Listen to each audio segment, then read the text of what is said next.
Chaos strikes once again on the road to the Big 12 championship game. Where do the top teams stand ahead of Week 13? And can Arizona State get their second straight upset when BYU comes to town? We preview that game and more right now on Inside the 12.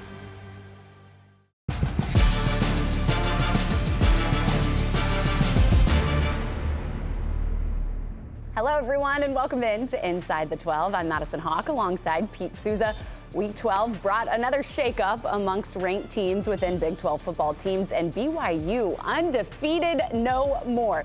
There's just 2 weeks left of the regular season, and Pete, I do feel like we say this every week, but right now, anything can happen. It's the holiday season. We're like a snow globe, right? We just shake it up and turn it upside down, and that's what we get every year with this Big 12 situation. So excited. I got a little scratchy throat. I'm playing hurt. It's November. So's all these dudes in the Big 12. Hey, I appreciate you playing hurt and just moving on as we're going to move on with the show because we got a packed show coming for you. Let's get you caught up with a look at last week's scores. Iowa State, much needed win over Cincinnati following the Cyclones' loss to Kansas the week before. Baylor gets their first ever win in Morgantown. How about that? 49-35 the final in that one. And with the win, the Bears are now bowl bound. What a turnaround after a 2-4 start to the season. What do you think has changed the most for Baylor? Well, Sawyer Robertson, a quarterback, has just been outstanding, and Bryson Washington scored 8 touchdowns over the past 2 weeks running the football. Number 1 in scoring offense in the FBS over the last 4 games, averaging 45 points a game. They have retained head coach Dave Aranda, and for very good reason. Future's bright. Well, I mentioned it off the top of the show. The biggest upset of the weekend in the Big 12, BYU. Welcome Kansas to Provo, and they are undefeated no more. We've been saying this all season long. Kansas really better than its record. The Jayhawks once again proved that to be true against the Cougars. There is some question right now around BYU's offense. They totaled over 350 yards of offense on Saturday, but get this, they went just 2 for 4 in the red zone and came away with no touchdowns on all 4 drives inside the 20. You see right here, Devin Neal, a 3-yard touchdown run to give the Jayhawks the go-ahead score. That game was electric from start to finish and into the final minutes. Yeah, you got to give Lance Leipold credit. I mean, that pooch kick that created that turnover, that enabled Kansas to win that football game, just such a shrewd coaching move for BYU. They need to score more points, and their execution was off. You mentioned the red zone. I want to read a quick quote. We can't score in the red zone, Chase Roberts said to ESPN. He said, I feel like we struggle with it all week in practice, and it carries over. It doesn't take Woodward and Bernstein to figure out what's wrong with this team. Chase Roberts told us this team's not playing like itself. They need to kind of get it back together. Yeah, well, we do have to give credit where credit is due. The Jayhawks now beat ranked opponents back-to-back weeks for the first time in school history. Despite the loss, BYU can clinch a berth in the Dr. Pepper Big 12 Football Championship with a win this week. That game does kick off from AT&T Stadium in Arlington, Texas on December 7th with a halftime performance by the 3-time Grammy Award winner Neo. I'm going to spare the singing like we showed last week. We don't need to sing any of Neo's songs. Do love him as an artist, though.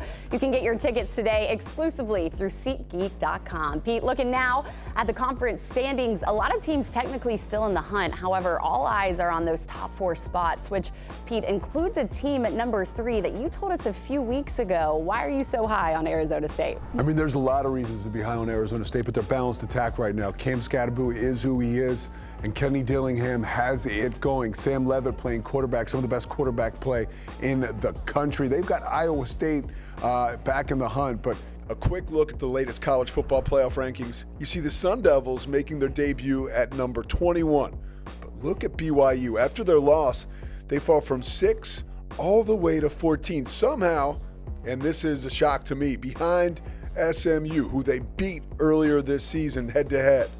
Silver lining for the Cougs, they are still at the top of the conference standings, and they control their own destiny. If you take care of business and win the Big 12 title game, you're in. Yeah, and I mentioned earlier BYU's path to the championship game. The Cougars in Colorado are the only teams who can punch their ticket to the championship game with a win this weekend. They'll need some help, though.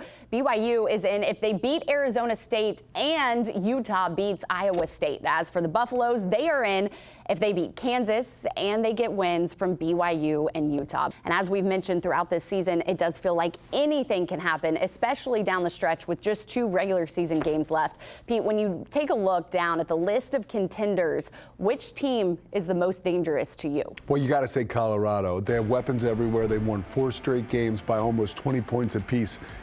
But I'm going off the board with the most dangerous team right now. How about Kansas? They have won 3 of their last 4 games, and they are looking for a 3rd straight win against a ranked opponent. This is a team early in the season. They were constantly competitive, but they were finding ways to lose. Now they're finding ways to win. They have the skills. They're finally cashing in on them. Yeah, they're proving that they can compete with anyone because, to your point, they're now trying to go for 3 straight wins against ranked opponents for the first time in school history. A lot of these teams are playing their best football this season right now, speaking of Kansas. But you have to wonder, if it wasn't for a slow start for teams like Kansas or Baylor, would they be higher in the Big 12 title picture talk? It's tough to say, but this brings me and sets me up perfectly for something to get off my chest, which is, here we go. What's your beef, right? The Old Trapper beef jerky beef of the week. My beef is with the preseason rankings. You know, we're part of the media, so I understand and appreciate the hype that comes with the preseason rankings and the news cycle, but all that. Take a look at these standings. Now, compare this to where these teams were projected to finish preseason in the Big 12 football media preseason poll. BYU number 1, they were picked 13th. Colorado, you see them at 2, 11th. Arizona State, 16. And on the other side of that, the far other side at the bottom right, Utah was picked number 1. Oklahoma State was picked 3rd. So when the Bullets start flying, a lot of things start to change, and the cream ultimately rises to the top. Preseason rankings are fun, but they're not very real, are they? You know, it's the coaches talk that you grew up hearing. It's not about how you start, it's about how you finish, right? It's not who starts the game, it's who finishes the game in those clutch moments, and that's true with the preseason rankings. Doesn't matter what you're ranked in August, it matters where you are and where you're playing on December 7th. Absolutely. And teams right now fighting for that title game that will be played in Arlington in just a few weeks. Time for our first break here on Inside the 12, but we're just getting started. Will the Jayhawks make it 3 straight upsets when the Buffaloes come to town this weekend? Travis Hunter, the clear Heisman favorite, might have other plans. That game and more coming up next on Inside the 12.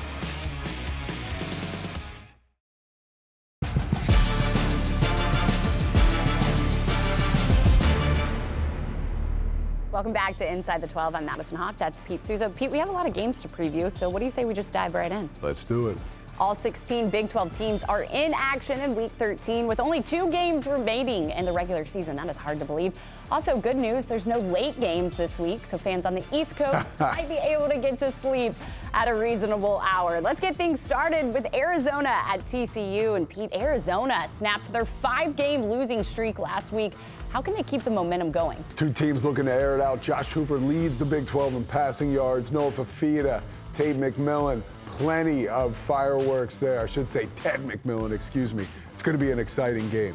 Next, Oklahoma State is set to host bowl-bound Texas Tech. The Cowboys on a 7-game losing streak and another tough one here this weekend. Oklahoma State been in problems all year long in the rushing defense. They ranked 12th, giving up 240 yards a game. Too bad this week they play Taj Brooks, 8th in the nation in rushing yards, at 1,200 pretty much on the season. That's a recipe for disaster for the Cowboys. Yeah, always hard to slow down Taj Brooks.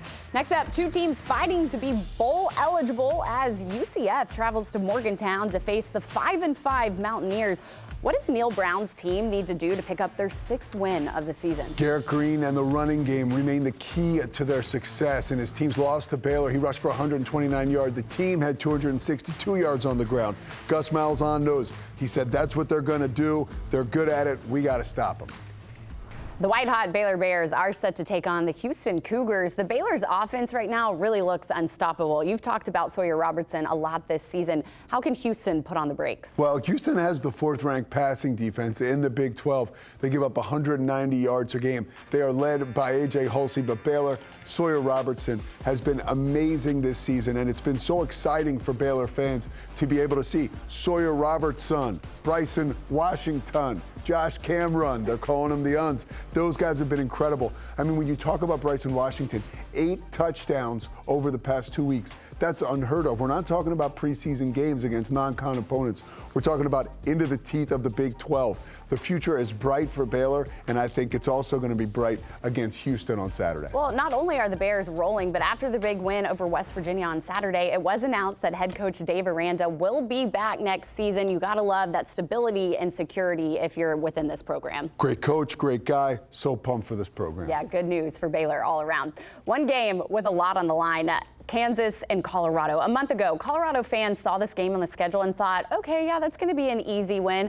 Well, not so much anymore. Kansas has won 3 of their last 4 games and will look to defeat its 3rd straight ranked opponent at Arrowhead Stadium on Saturday. One thing, and you touched on it, I guarantee I won't make, or I'm going to make, is Kansas isn't sneaking up on anybody anymore. This is a huge game for them, riding a tidal wave of momentum into this one, but so is Colorado. A key for Kansas to win this football game is Devin Neal, not only on the ground, but catching the ball out of the backfield. Colorado has struggled against opposing running backs who can catch balls in space.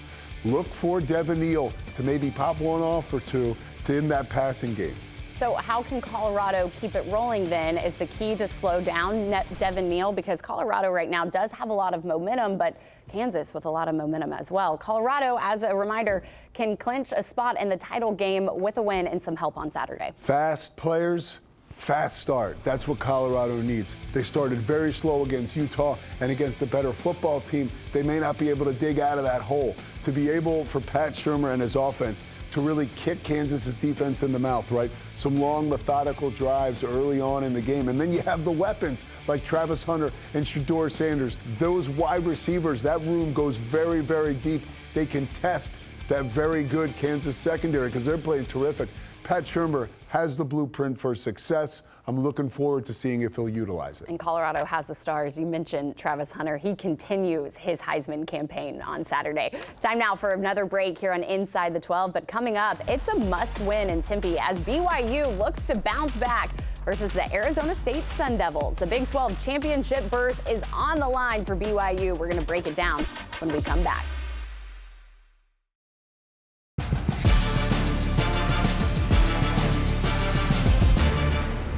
Welcome back to Inside the 12. As I mentioned, all 16 Big 12 teams are back in action this weekend, so we're going to continue to look at this week's matchups.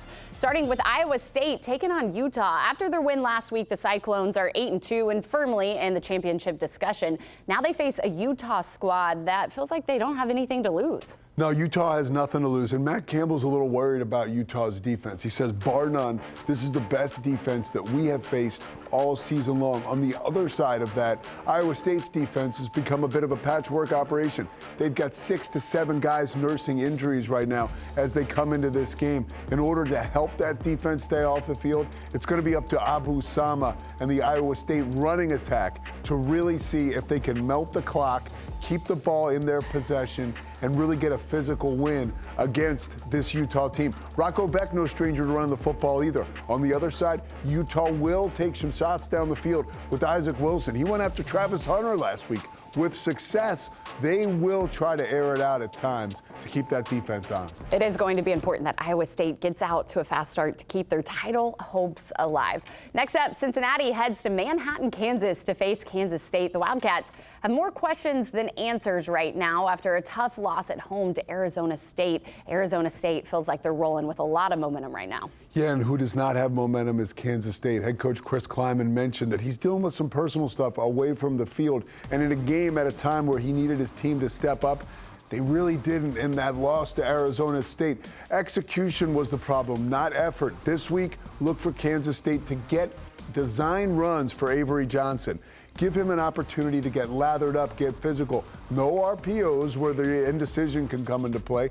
Let him run the football. Let him get that steady diet of contact, and then he'll be able to make big plays. For Cincinnati, the passing game was almost non-existent last week. How do they get Brendan Sorsby back on track and back into an offensive rhythm? Yeah, you mentioned that they ran the football well, and so did Brandon Sorsby. But the problem is that they didn't have any touchdowns in the passing game and only had 66 yards. Sorsby needs to be more accurate. He's had plenty of time to throw. He needs to connect with his receivers. Next up, it is our Game of the Week brought to you by Children's Health. It's a top 25 showdown as number 16 BYU heads to Tempe to face number 21 Arizona State. Pete, ASU looks like they are a team on a mission right now. This is going to be a really fun game with a lot on the line when we're talking title contention on the line. Sam Levitt has been a house of fire, right? We always talk about Cam Scadaboo, but look at Sam Levitt's numbers right here. Last 3 games, 9 touchdowns, no interceptions. The Cougars and Jay Hill, their defensive coordinator, they need to make him uncomfortable. Get him off of his mark. He's only been sacked once over the course of those last 3 games. Punish the quarterback. Get to Sam Levitt early.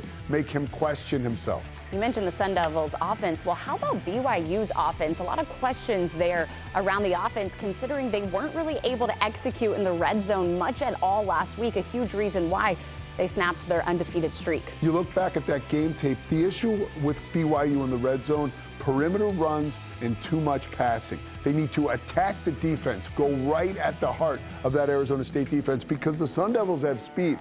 They can go sideline to sideline. They will really give a lot of trouble to any perimeter looks, but going right at them, they could be vulnerable. BYU would constantly throw their way into enemy territory and then give it back with running attempts that just didn't get it done. Yeah, they totaled nearly 350 total yards of offense, just weren't, to your point, able to execute in the red zone. A lot of exciting games across the Big 12 this week, all 16 teams back in action. When we come back, we welcome in a former Sun Devil turned sideline analyst to help us pick the full conference slate. More to come on Inside the 12.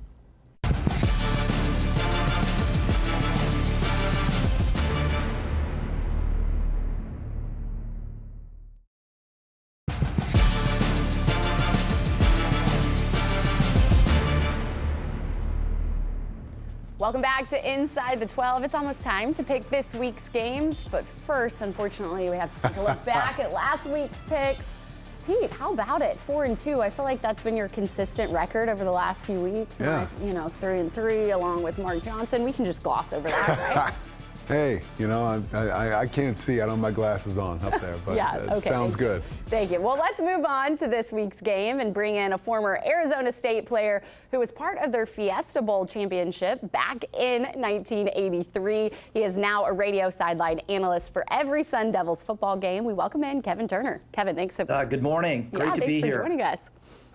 Awesome to have you, Kev. I know you were celebrating championships when you played, and you might be celebrating another one here in a little bit.